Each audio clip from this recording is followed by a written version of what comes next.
could die tomorrow. You could. Anybody can. It was a quiet thought John Travolta once shared, not as a warning, but as a reflection on how fragile life truly is. By the late 2000s, he had reached a level of success few could imagine. Fame, wealth, recognition, and a lifestyle shaped by freedom and achievement surrounded him. Yet beneath that polished exterior, something deeper was forming. Life had taught him that nothing is permanent, not success, not comfort, not even the people we love most. As the years passed, John began to look at life less through the lens of applause and more through meaning. This wasn't fear talking, but clarity. The understanding that time matters, moments matter, and choices matter. That realization would quietly guide many of the decisions he would make later in life, long after the spotlight stopped defining him. Living a dream. Few could reach by 2009, John Travolta was living what many would call a perfect life. His Florida estate, valued at nearly $10 million, sat inside a private aviation community designed for people who live to fly. Jets rested just steps from his front door, waiting on private runways that led straight into the open sky. His career had traveled an extraordinary path, from humble beginnings to global superstardom, with films that shaped generations. Financially secure and professionally respected, he had earned everything Hollywood promised. But success, as John would later realize, doesn't guarantee peace. The planes, the luxury, the admiration, all of it existed alongside memories, losses, and responsibilities that fame could never erase.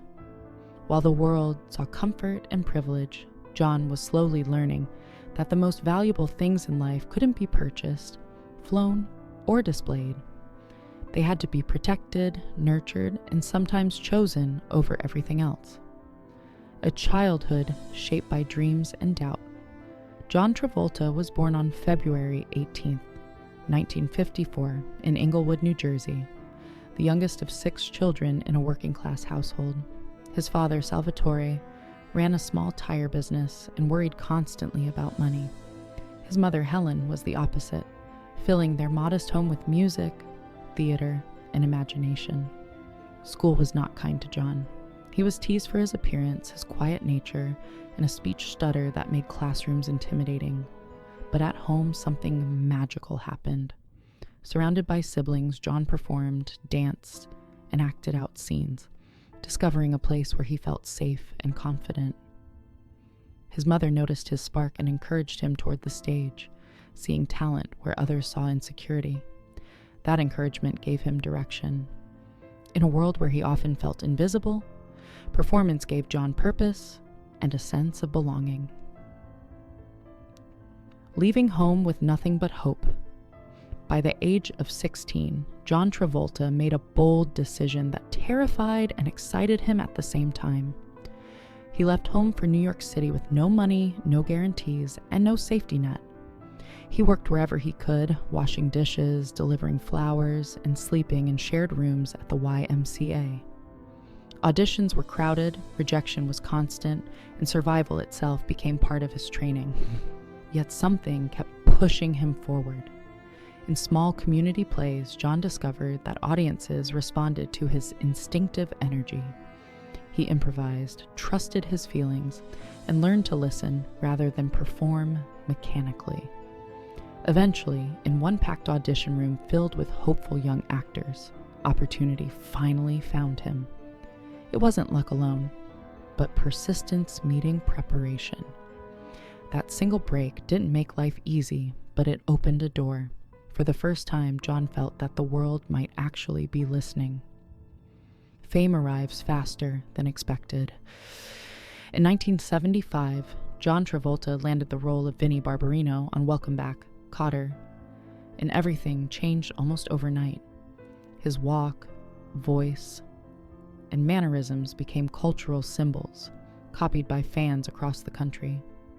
Fame arrived fast and without warning, leaving little time to adjust. Soon after, he delivered a powerful performance in The Boy in the Plastic Bubble.